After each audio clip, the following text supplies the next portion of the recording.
Hey everyone, welcome to TechStrong TV for today, Thursday, September 16th. I'm Alan Schimmel, and we've got a great show for you.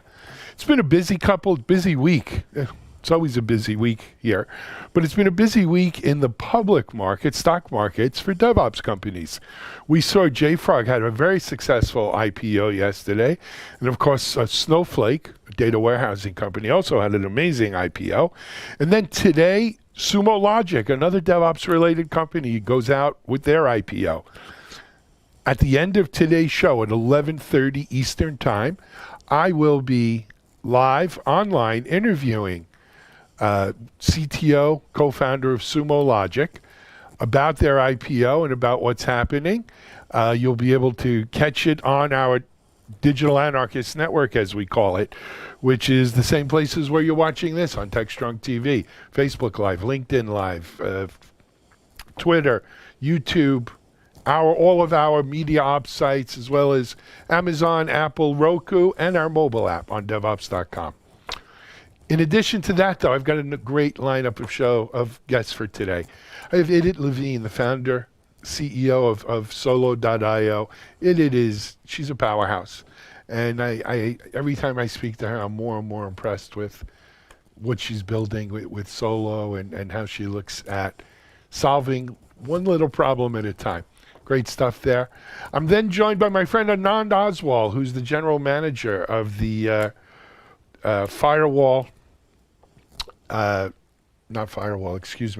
general manager of the practice over at Palo Alto Networks for Firewall as a Service. And then we are joined by Ronnie Franchi of Envo, E-N-V-O. I'll then have the news. Then we'll turn things over to Charlene O'Hanlon, who has a good interview with David Moose-Woolpack of Rendor today.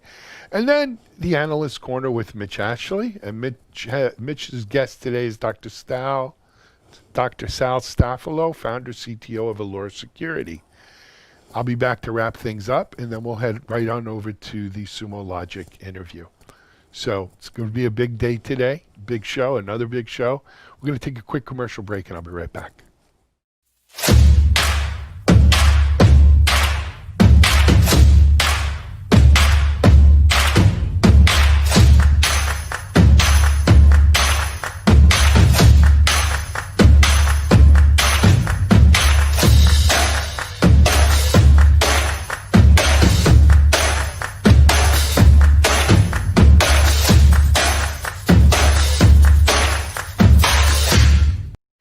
Our first guest today is Idit Levine, founder, CEO of Solo.io.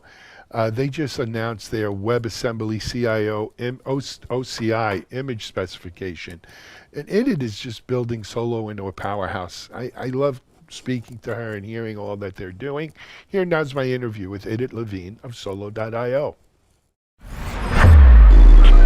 This is Digital Anarchist.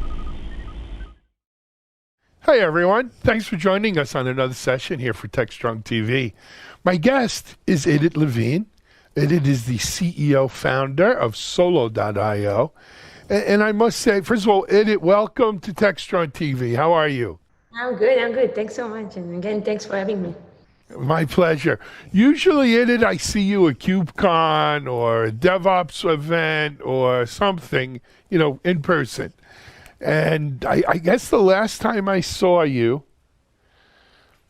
it may be KubeCon in San Diego, like last November, something like that. Of course, no, we don't go anywhere anymore, so I don't get a chance to see all my friends. But this is almost as good. Idit, our audience is pretty cloud native, savvy, Kubernetes and DevOps and cyber, but maybe some are not familiar with Solo.io and what you guys do. So why don't you give the little company background to our audience, talk maybe a little bit about your background. For sure. So I started Solo 3 years ago in pretty trivial problem solving, which is everything right now is going to become distributed, right? Everything is microservices right now, and therefore the network will become basically the queen, in my opinion, of the infrastructure. So what we wanted to focus is on this, is that how simple problem that before you didn't need to take care of, like how to, how the component, the services inside your application are communicated, because everything was one big binary. Now I wanted to understand how you're doing it, but everything is distributed. When we are focusing specifically on the communication, on the network, on the pipe, basically. So, how to microservices are communicating between each other. How do you make sure that they're doing it in a secure way? How do you make sure that you can see what's going on in all this, every request that's flowing to your application? So that's kind of like the focus that we wanted to solve. And we did it in 3 ways. We understood that, when we look around, we saw service mesh and we felt that will be the technology that probably will solve those problems. But we also thought that it will take a little bit while until people will adopt it and run it in production. So it was very important to us to come with kind of like a plan how to take the customer with us. And the way we did this is we started with what people we knew already know about, which is API gateway. But API gateway is a very, it's nothing new about API gateway. And that's exactly was the problem, because the technology itself was, nothing cloud native about. So what we did, we started by actually taking Envoy, which we believe will be the building block for service mesh, and build an API gateway on top of it. So that's the first thing that we did. And basically that way, the API gateway, it's all cloud native, declarative, everything that you can imagine. And that's what Glue is doing. Once people actually adopt and abstracting the network on the edge, then we move to service mesh. And what I personally believe that there are going to be a lot of service meshes. That's what we did. We basically came with a solution called Service Mesh Hub that basically will abstract all those services and treat them as implementation details and allow you also to group them.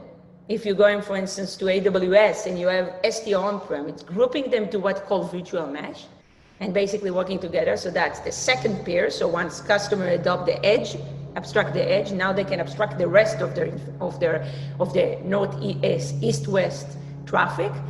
And the last one is that, okay, now you abstract everything, how do you actually extend it? How do you leveraging this abstraction?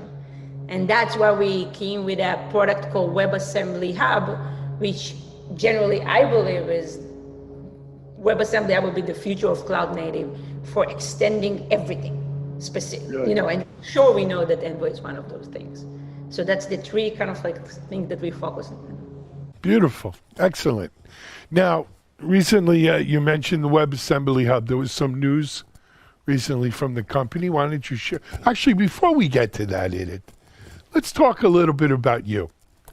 So how did you come to be the founder? It was obviously you're in the industry, you saw these as problems, but what's your background? Yeah, so I'm relative, my background is computer science and bioinformatics actually. So I have a degree in biology and in computer science, but I was working for the last 10 years ago, I fell in love with the cloud.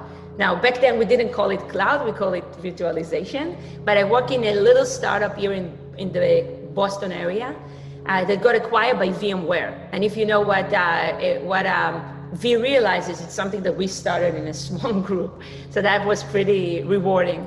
I started with this, then after the company got acquired, I moved to another startup company, got CloudSwitch, who got acquired as well by Verizon. And then we were in charge of actually building the next generation public cloud of Verizon. So that's teach me a lot about scaling, right? Sure. Then I moved to EMC, and in EMC, I was part of the CTO office and also reported directly to the CTO of all EMC, and now Dell, John Ross. And I basically was also the CTO of the cloud management division. So we were doing a lot of innovation related to Cloud Foundry, Mesos, Kubernetes, all the orchestration where I was just about, kind of like in between that as well.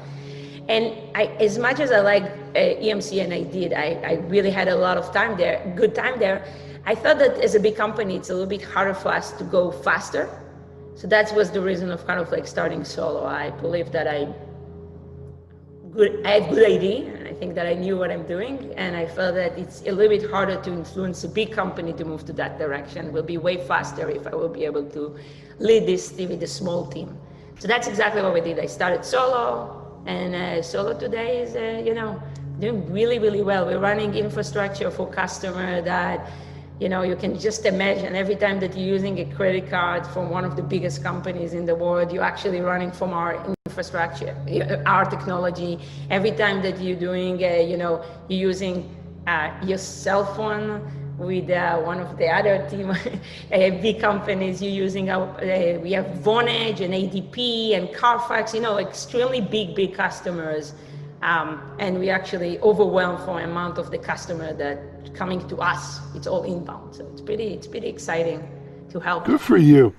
You know what? You deserve it though too. You put in a lot of time. You were in the right places. You learned a lot, and you saw the opportunity there. And you're right. It is very hard. And there's nothing against EDS or Dell or IBM or any of these big companies, but the inertia to get something done or to move quickly there, sometimes it could be frustrating.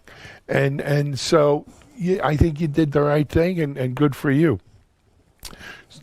So let's now, recently the Solo came out with some news as we were talking. We got sidetracked. But share with us if you can the new news. Okay, so let me explain you a little bit the background that you guys will understand what we're doing, why we're doing it, and so on. So as I said, once we abstract all the network and everything, all the communication is basically going through Envoy, we start working with our customer. And when we work with our customer, we discover that there is no such a thing, infrastructure that look the same. They never just buying glue or just buying service mesh up. They always ask for some customization or some enhancement.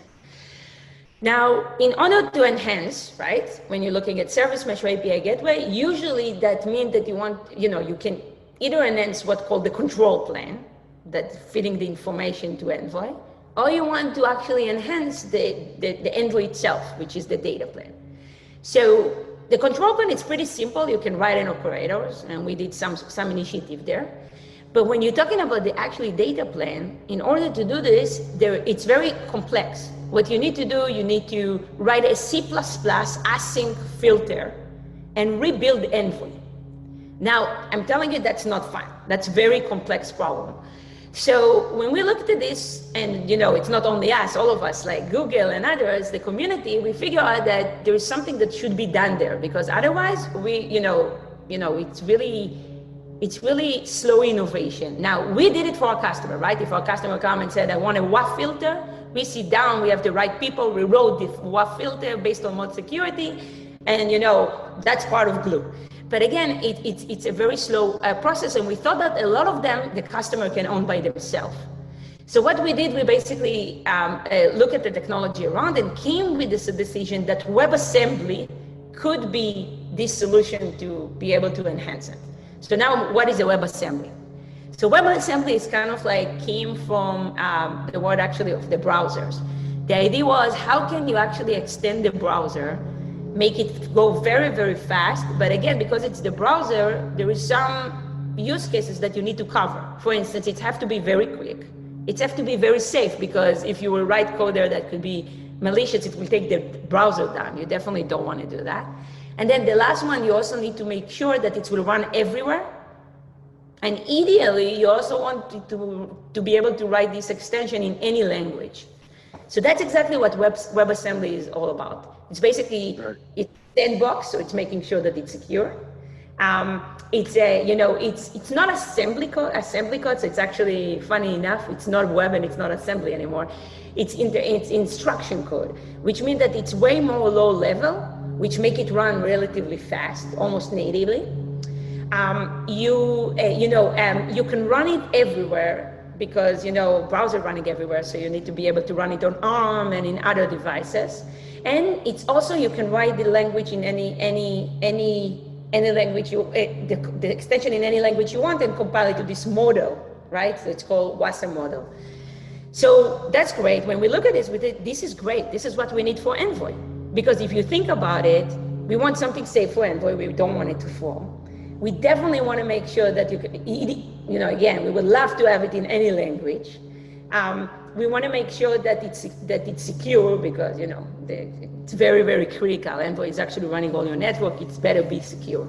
So we and WASM in general, WebAssembly, they created an interface called WASI that will give you ability not to run it only on the web.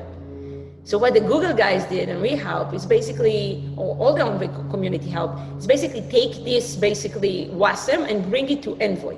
Have the ability to write filter in Envoy that will be when type WASM. So that's what we did. Okay, so now that's all great, but now the user experience is horrible, right? Because if you think about it, how do you do something like that? So it's kind of like what happened with Linux container before. Linux container was there way before Docker was exist, but no one was using it. And why is that? Because it was complex. So when we look at it as solo, we said that will be a problem. People will not adopt it. So we decided to create a tool that is basically give the user the experience that they're getting with Docker. So basically do to WASM Envoy what Docker did to Linux container. And we came with this, it's called WebAssembly Hub.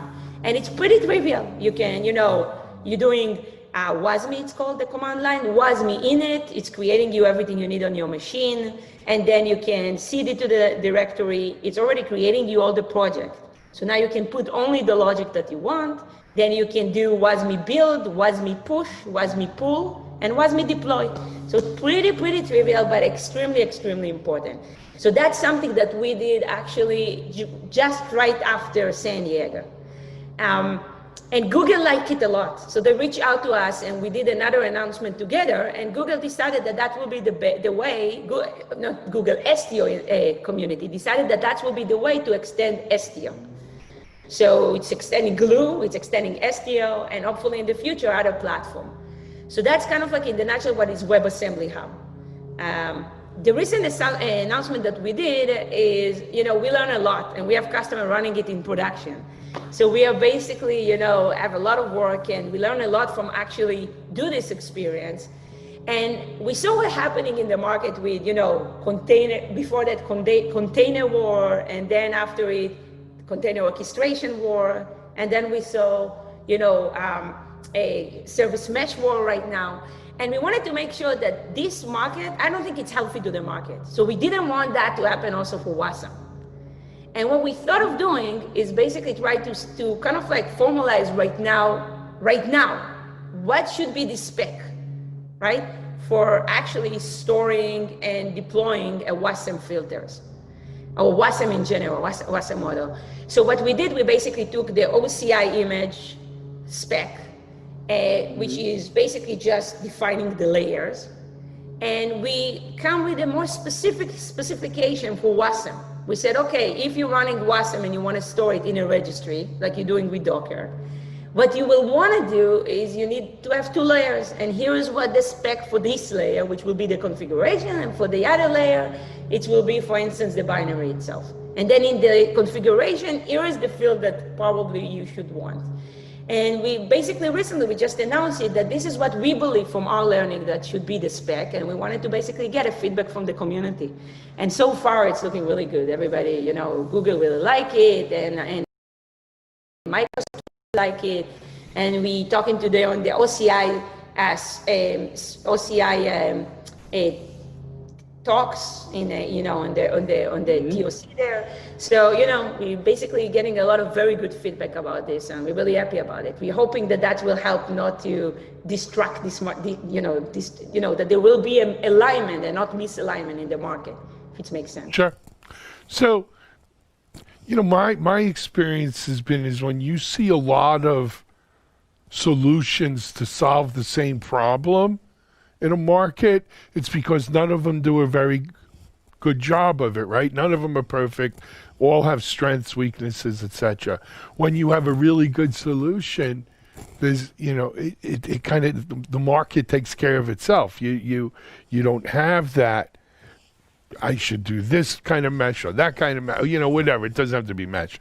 So I think the fact that, what we're seeing is alignment and consensus is because this is a good way of doing it. But it's also because, in an open source world today, look, anybody could go out, they could fork, they could go start a new open source project, whatever. But again, if the problem's being solved well with this solution, and there's not kind of hair on it, that messes it up, why bother, right? Unfortunately, what's out people there. are not. Yeah, But well, this this is why we can't all have nice things, but it is what it is. But it sounds like a nut. You know what's funny? Every time you say, we solve a little problem here, we solve a little problem there, I learned that in technology, especially, very rarely do you see revolution. You see evolution. And evolution is made up of a little step here and a little step there and solve this little problem. And then when what is the saying? The days are short, but the months or years are long, something like that. When you look back over time and you see this little problem and that little problem and and they all start being solved, you start seeing what looks like revolutionary change, but it's very evolutionary.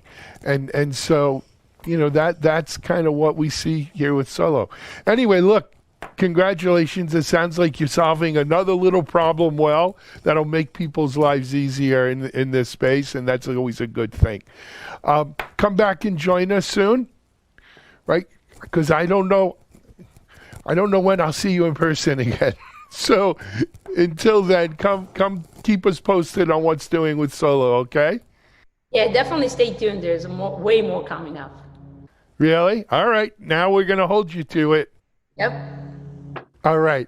Idit Levine, solving the world's little problems one at a time, but doing it well. Thanks for joining us. Continued success with Solo. This is Alan Schimmel for TechStrong TV. We'll be right back.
Our next guest is Anand Oswal, Senior Vice President, General Manager, Security Leader at Palo Alto Networks.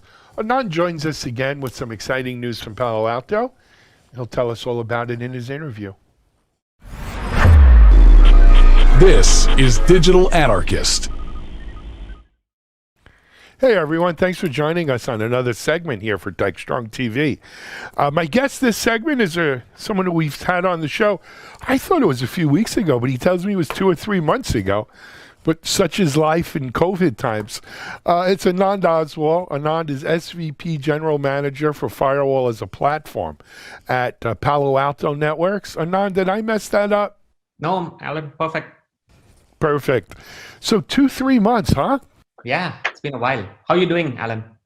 I'm doing well. I mean, as well as can be expected. I don't think I'm sick. I'm doing this every day, learning, enjoying, spreading the word. How about yourself? I'm doing wonderful. Staying home and staying safe. Yeah. That's what we do until it changes. So Anand, I don't think Palo Alto is a company that's a stranger to our audience, whether they be on the DevOps side of things or security, cloud native. Palo Alto has been a player in all of these communities. But I wanted to talk to you today about some new announcement that you guys had made. Actually, I think it was yesterday. And why don't you share with us what the announcement was and what are we doing? Yeah, super excited to be here, Alan. First, we're going to talk about the industry's first next generation SD-WAN solutions. And Great. why is that important? It's important because we want to deliver a better user experience to our customers deploying next generation WAN solutions, making it simpler to deploy, simpler to manage, and simpler to harness the information from what's happening on the network. Super critical. If you look at the evolution of WAN solutions, and you know this, you've been in this market for a long, long time, Alan. We had the legacy WAN solutions, and about maybe 4 years ago or so, we had first generation SD-WAN solutions. And if you think about the first generation of SD-WAN solutions, they were really not designed for cloud connected organizations. For really this whole notion of anywhere work. It didn't have the operational efficiencies. What it really focused on was that how do you simplify VPN connectivity over broadband? How do you ensure that you're paying high cost on MPLS? You can now reduce your cost and have a cost arbitrage by using broadband as well. So they were really not defined for the cloud delivered model, the fully automated model that we talk about today. So what we're talking about really right now is that next generation of SD-WAN. How do we evolve that from just automating VPN over broadband, not really designed for cloud connected organizations, and how do we drive that path forward towards a next generation of an SD-WAN solution? Absolutely. Absolutely. Anand, let me just, I'm going to, if you don't mind, we're going to take a step back, though, just for a second, because some of our DevOps audience, maybe not our security audience, they heard of SD-WAN, they understand SD-WAN, but before we could start talking about next-gen SD-WAN versus the original SD-WAN, software-defined, I want to make sure we level set. Got it. Right? What do we mean? So, we, as you said, yes, LANs have been around a long time, and then we went from the LAN to the WAN, and now SD-WAN, software-defined wide area network. But beyond the jargon, what are we really talking about? Okay. We're talking about the ability that no matter where you are, whether it be at home or on the beach or on the space station, right? Going out via the internet and connecting to an application or a resource or data anywhere else on the internet. It could be in a data center at an office. It could be in a public cloud, a private cloud. It could be someone else's computer, anywhere, right? And the ability to do that, we used to call it point-to-point connection, if you will, right? Is what we mean by it. But of course, it's not point-to-point anymore, right? And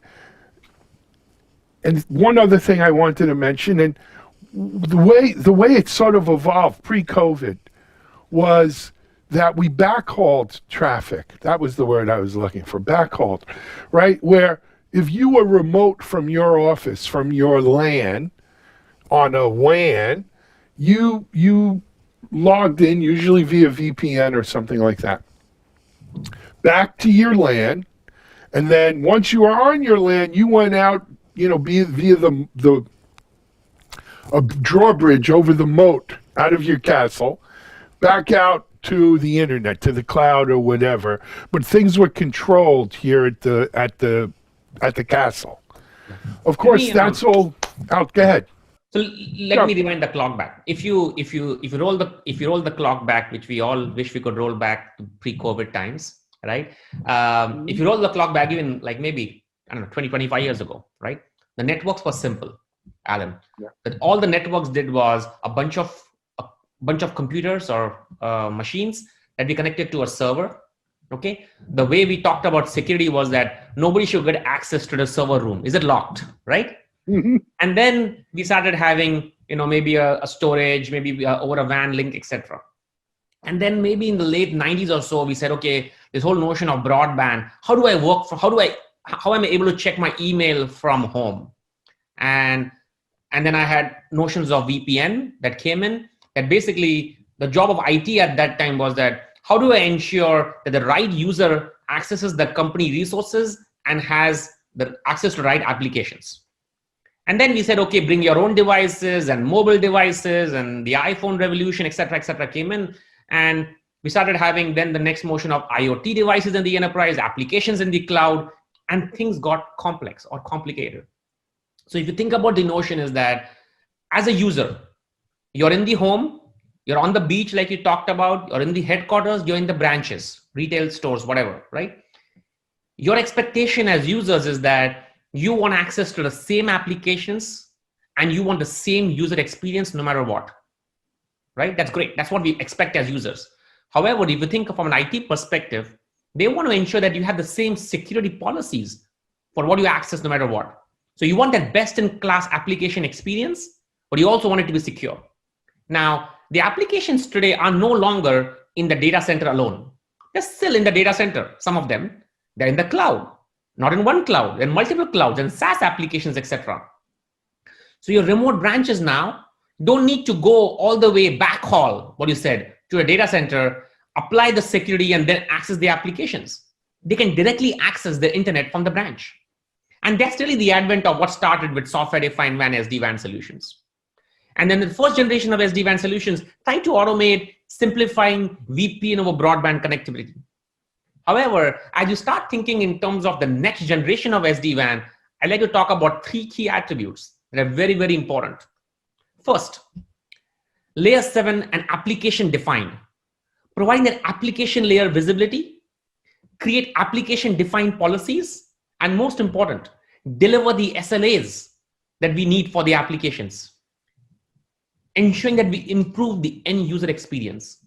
So no longer just layer 3 and layer 4 packet based, but really define everything application based, layer 7 based. The second attribute I'll talk about is autonomous, or what I call AI ops driven. Remove the automated operation, the problem avoidance, using the power of machine learning and data science. How do we convert that bits and bytes of data on the network into information?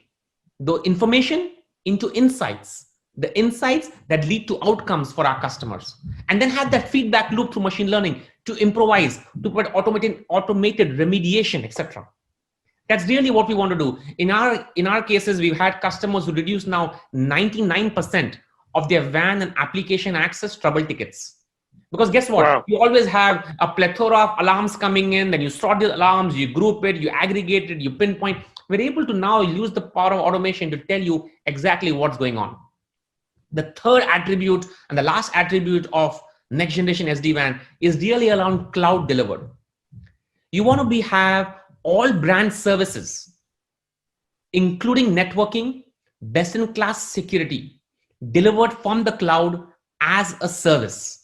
Really simplifying that WAN management, enabling branches to be rolled out in minutes instead of months. We had one of large customers with multiple stores, shut down one evening with first generation SD-WAN, woke up the next morning. Guess what?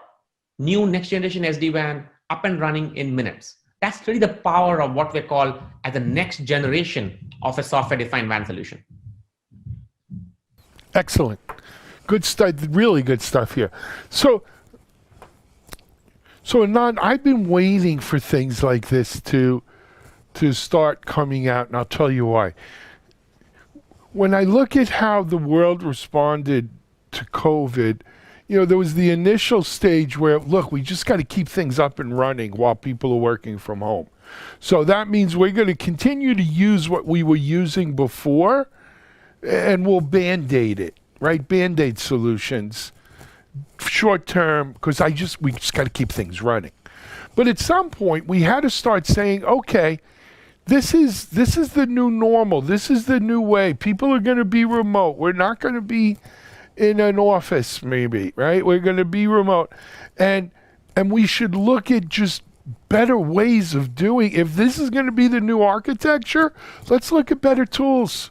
There's better ways of doing it rather than using something that was designed for a different reality, for a different normal.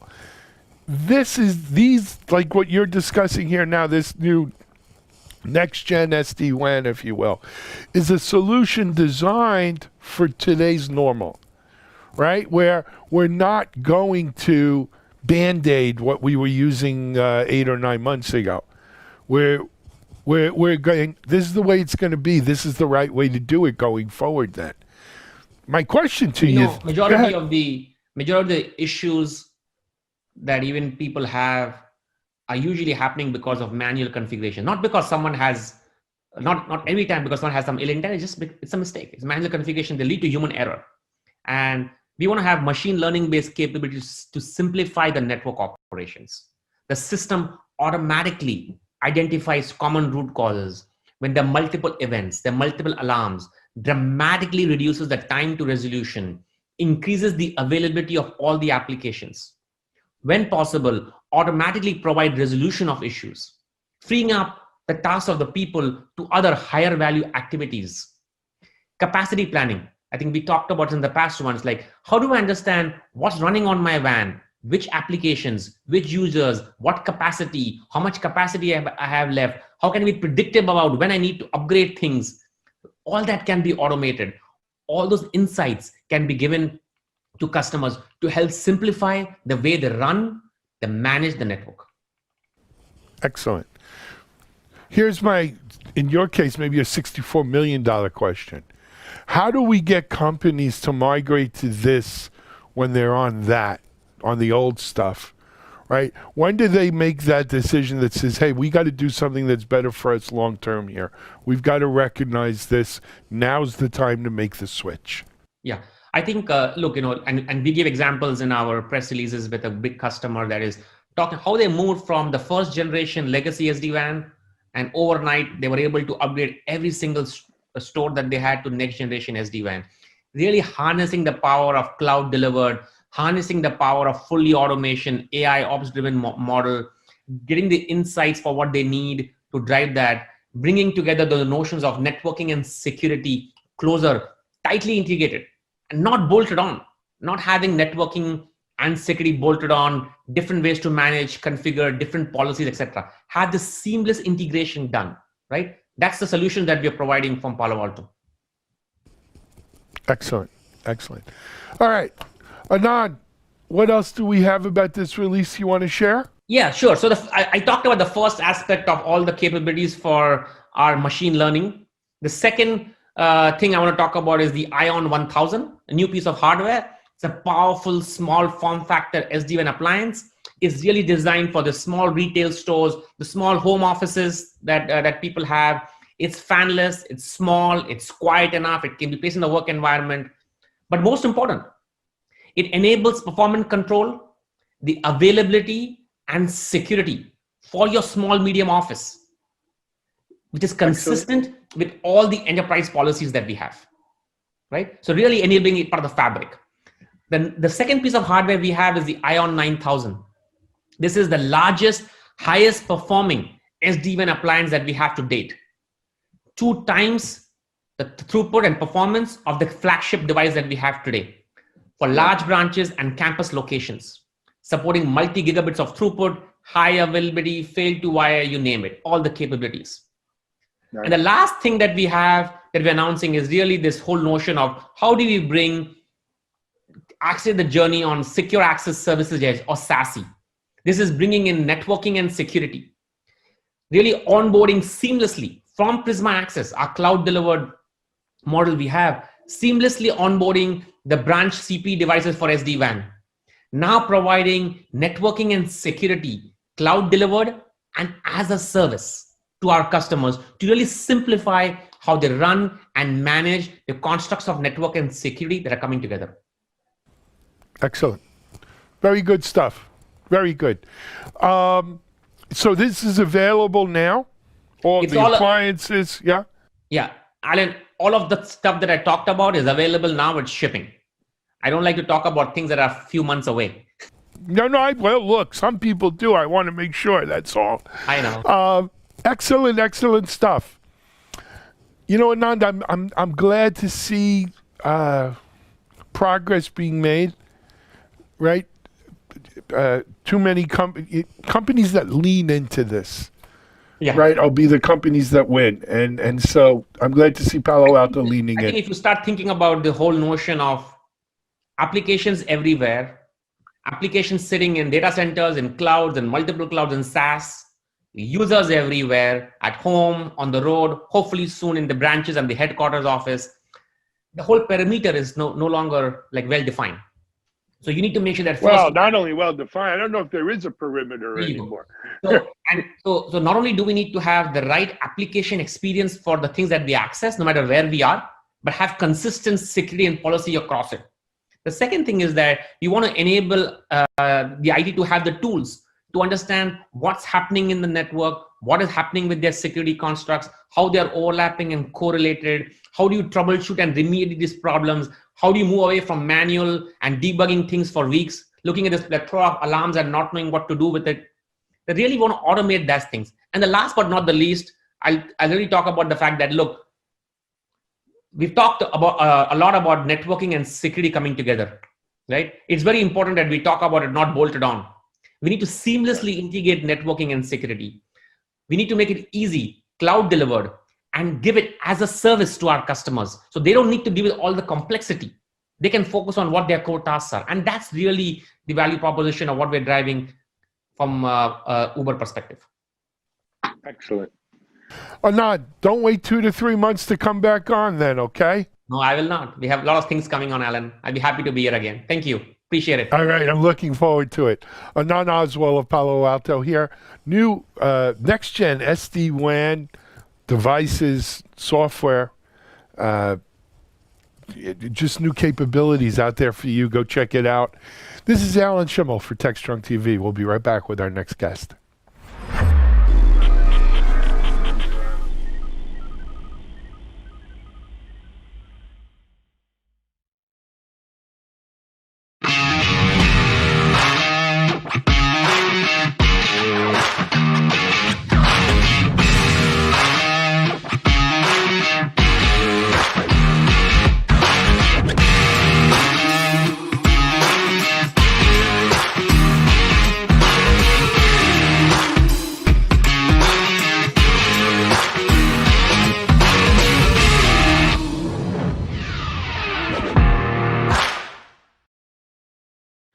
My next guest is Ronnie Franchi of M0.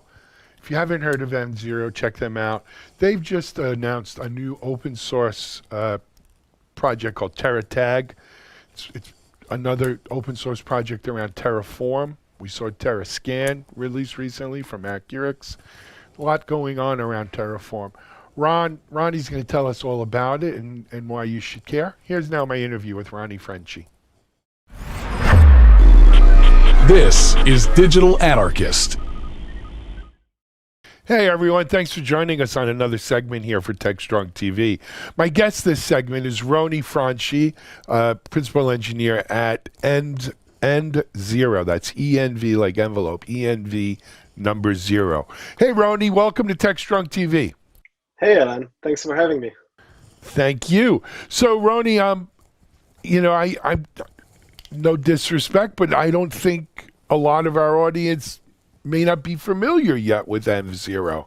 And so for those who aren't, let's jump right in there. What's M0 about? What do you guys do? Sure. So I guess M0 is all about kind of bridging the gap between DevOps teams and the rest of the R&D team. And what we mean by that is really we want to unlock self-service for the entire R&D organization while maintaining or providing the DevOps team with visibility, observability into the environments that are spun up. So we want to enable developers, salesmen, QA engineers, whoever needs their own sandbox environment, either to load test or run, move from development to production and even production itself. We want to do all of that, enable all of those to be controlled and governed via N0. So with the press of a button, you get your own environment, right? And we do that using Terraform and basically using existing infrastructure as code frameworks that are available to all, while providing a single environment for the DevOps team to govern all of that, right? So they get to unlock a lot of goodies like being able to tell exactly how much an environment costs. What is the actual cost of an environment that spins across multiple cloud providers? You get to know how much is your dev organization costing you, while the production, how much production costs you, and you get to know which deployment was it that actually started where you started seeing costs rise, right, or lower. So all of that is basically N of zero. It's a place for infrastructure as code to be governed and enable self-service for the entire R&D team. Excellent. Ronnie, I always ask our guests to give our audience or share with our audience a little bit of their own personal journey, a little bit of their own background, so they kind of can judge who's here talking to them today. Sure. So I've been, I guess, a developer for almost all my life. I've been a PC kid. Before N of zero, I used to be an architect, a tech lead for a startup called Decision. That is a company, a startup that has spun off of Sapiens, a big Israeli company. I used to be a lead architect there. Moved on to do a few of my own things. And I've joined M0 right at the beginning when I've met the couple of founders, Ohad and Omri, which really impresses me with their idea and how they pitched M0 to me. And I decided to go on this journey with them. Excellent. Good stuff.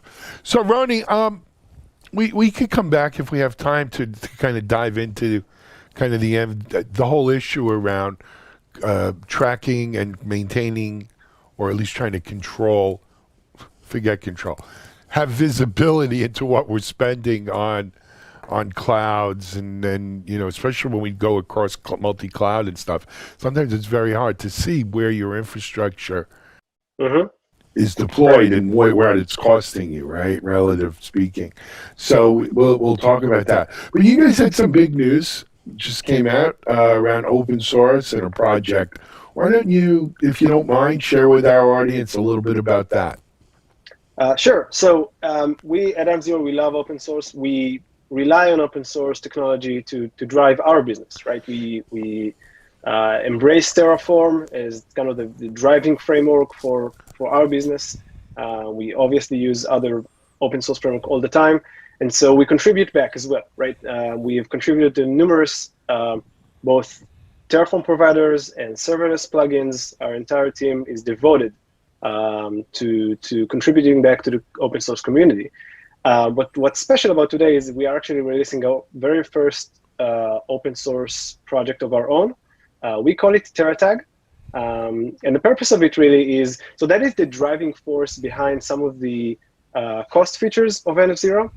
And what it aims at solving really is today, all cloud providers, whether it being GCP or AWS, they all encourage you to tag your cloud resources, and for a very good reason, right? I mean, if you do not, you very quickly can lose track of which resource belongs to which environment, or which project, or which customers, or what purpose does it serve. And really, without it, it's really hard to get insights into cost, even using the built-in query, cost query explorers of the different providers. So that being said, it's a little tricky to kind of make sure all of your cloud resources are tagged. And oftentimes you want to treat tagging as kind of a cross-cutting concern. And that's a hassle, right? You want to have your entire DevOps team or development team tag every resource, every lambda on Terraform files. It goes over those and kind of injects tags that you define based on specific directories or location. And what that enables us to do is basically inject these tags saying, this is this deployment, or this environment, or this project. So we know that all of these cloud resources, no matter which cloud provider they're on, labels on GCP or tags on AWS, we know this vertical is all one environment or one project, and we know how to do this correlation. So what TerraTag does for us is this injection, and we've decided to open source it because although this is a problem that N of zero tries to solve in the cost realm and a few others, we understand that just injecting those tags can be extremely useful to a lot of teams, a lot of other open source projects who may use that and rely on that to do even cooler things with it. So that's our tag. Excellent. Now, this open source project, M0 is managing it, or is it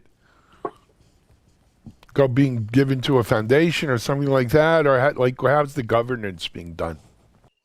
That's a great question. I mean, right now it's M0 who's governing. We have a team of contributors who are maintainers, and once again, it's completely open source. There's already issues begun to appear in terms of people who want more features, or even bugs that are to be fixed. And we encourage everyone to join this and help us out in making this a better open source product. And rely on that in building even greater things. Excellent. Not to get too technical or down the rabbit hole on open source, but what kind of open source license is this released under, if you know? Is it a GPL or Apache or something? Let me just double check that. I believe